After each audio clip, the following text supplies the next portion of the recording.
Welcome back to civil tech. അപ്പോൾ നമ്മൾ കഴിഞ്ഞ വീഡിയോയിൽ ഡിസ്കസ് ചെയ്തതെന്ന് പറഞ്ഞാൽ DSRCCയിലെ 1 മാർക്ക് ക്വസ്റ്റ്യൻസ് പ്രീവിയസിൽ വന്നിട്ടുള്ള 1 മാർക്ക് ക്വസ്റ്റ്യൻസ് ആണ്. അപ്പോൾ ഇന്ന് നമ്മൾ ഡിസ്കസ് ചെയ്യാൻ പോകുന്നത് 3 മാർക്സ് ക്വസ്റ്റ്യൻ ആണ്. 3 മാർക്സ് ക്വസ്റ്റ്യൻ ഏതൊക്കെയാണ് ചോദിച്ചേക്കുന്നതെന്ന് നോക്കാം. അതിൻ്റെ ആൻസേഴ്സ് അടക്കം നമുക്ക് നോക്കാം. സോ നവംബർ 2023 ക്വസ്റ്റ്യനാണ് നമ്മൾ ആദ്യം ഡിസ്കസ് ചെയ്യാൻ പോകുന്നത്.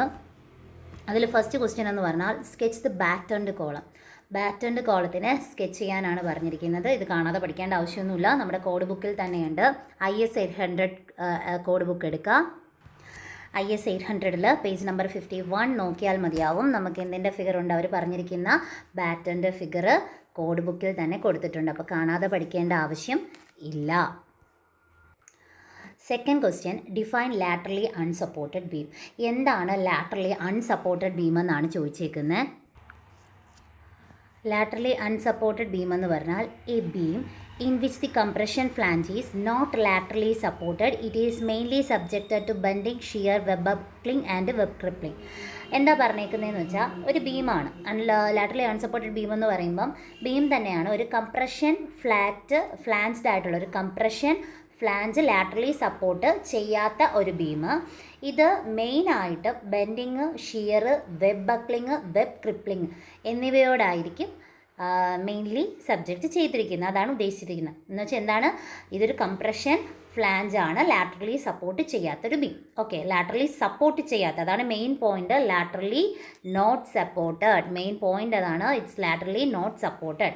A beam in which the compression flange is not laterally supported, it's mainly subject to, അതിന് എന്തിനൊക്കെയാണ് സബ്ജക്റ്റ് ചെയ്തിരിക്കുന്നത്, bending, shear, web buckling and web crippling.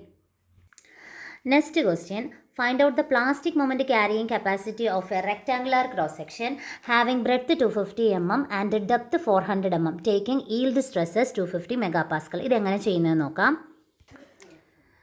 അപ്പോൾ നമുക്കിവിടെ പറഞ്ഞിരിക്കുന്നതെന്ന് വെച്ചാൽ ഒരു plastic moment carrying capacity calculate ചെയ്യാനാണ്. ആദ്യം തന്നെ plastic moment carrying capacity calculate ചെയ്യാണ്ട് ഇക്വേഷൻ എഴുതാം.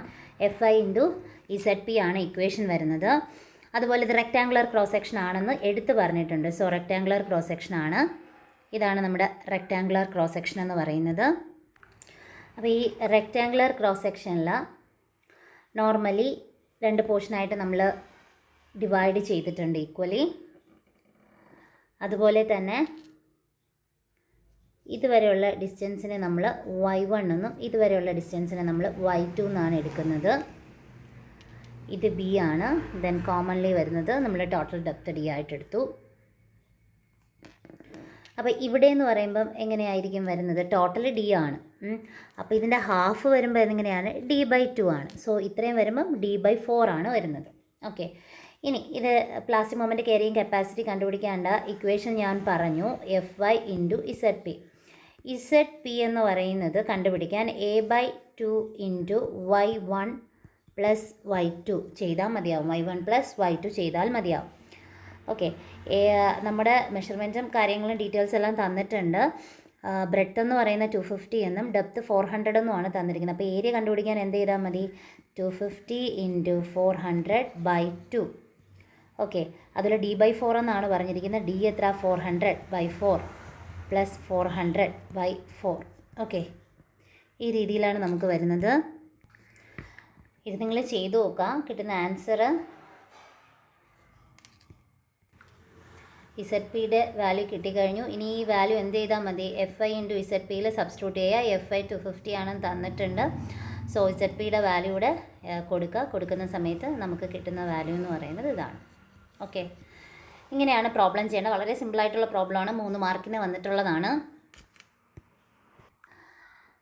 Next question, write the 3 types of steel stresses.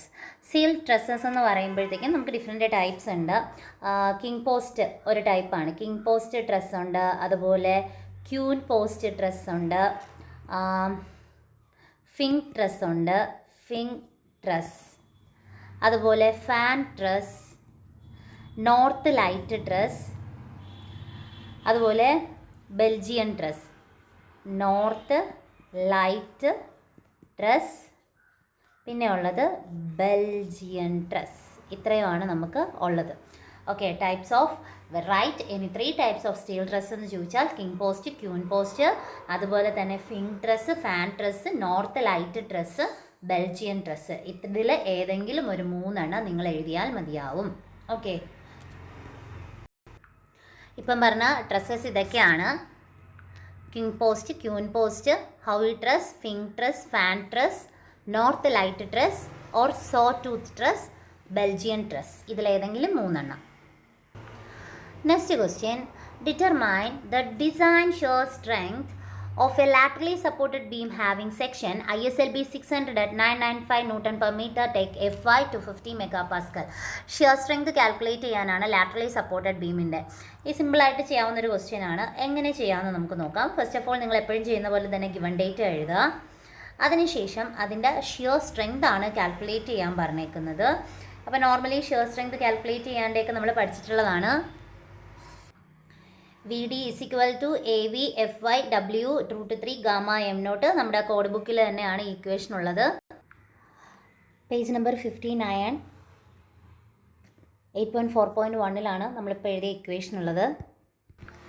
അപ്പോൾ ഇതിൽ നമ്മൾ എ വി കണ്ടുപിടിക്കേണ്ടതായിട്ടുണ്ട്. അപ്പോൾ എ വി എങ്ങനെ കണ്ടുപിടിക്കുമെന്ന് ചോദിച്ചാൽ അതിലും ഇക്വേഷൻ അവിടെ കൊടുത്തിട്ടുണ്ട്. എ വി എന്ന് പറയുന്നത് H × TW.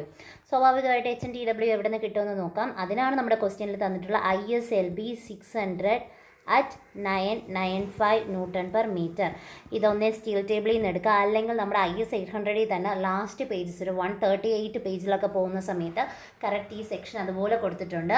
അതിൽ നിന്ന് ഈ വാല്യൂസ് സെലക്ട് ചെയ്താൽ മതിയാവും. അപ്പോൾ ഞാനിപ്പോൾ IS 800 ടേബിൾ 46 പേജ് നമ്പർ 138 എടുത്തു കഴിഞ്ഞാൽ ഈ ഒരു സെക്ഷൻ നിങ്ങൾക്ക് കാണാൻ കഴിയും. അതിൽ എക്സിൻ്റെ വാല്യൂ 600 mm എന്ന് കൊടുത്തിട്ടുണ്ട്, BF 210 mm, അതുപോലെ TF 15.5 mm, TW എന്ന് പറയുന്നത് 10.5 mm. ഈ രീതിയിൽ വാല്യൂസ് കൊടുത്തിട്ടുണ്ട്.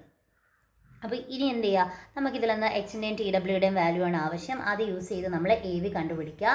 ഏകദേശം 6300 എന്നുള്ള 300 ആണേ 300 mm² എന്നുള്ള ഒരു വാല്യൂ ആയിരിക്കും നമുക്ക് കിട്ടുന്നത്.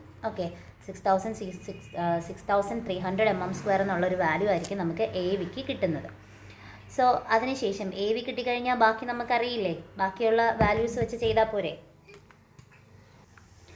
ഓക്കെ, ഇതിൽ നമുക്കപ്പം വി ഡിയുടെ ഇക്വേഷൻ ചെയ്യാം. V D is equal to 6300 × 250/√3 × 1.1. നമുക്ക് ഫൈനൽ ആൻസർ 826.6 kN എന്നാണ് വരുന്നത്. നമുക്ക് ന്യൂട്ടണിലാണ് കിട്ടുന്നത്, അതിനെ കൺവേർട്ട് ചെയ്തിട്ടാണ് ഇപ്പം കിലോ ന്യൂട്ടണിലോട്ടാക്കിയ വാല്യൂ പറഞ്ഞത്.